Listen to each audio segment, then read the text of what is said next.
November 8 nang mag-guest si Colleen Garcia sa online show na I Feel You. Sa nilahad rito ni Colleen ay sinabi niya kung gaano katrabaho sa kanya ang pagbe-breastfeed.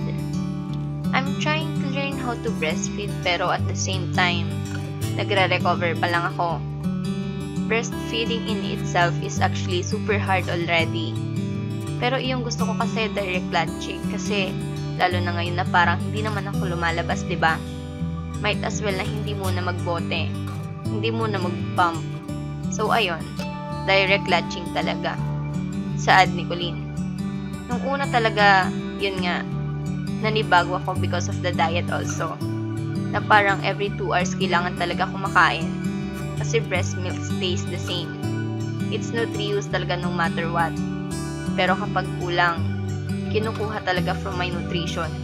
So, ako yung parang nangihina.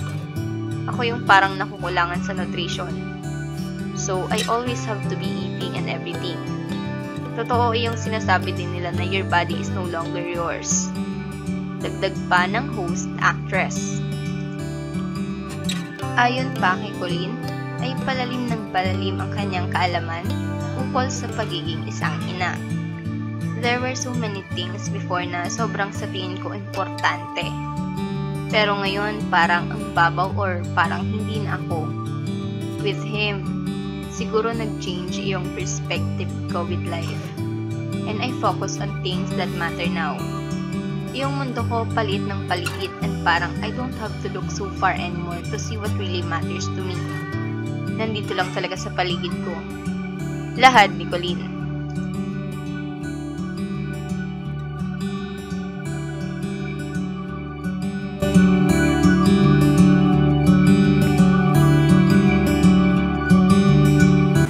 Share for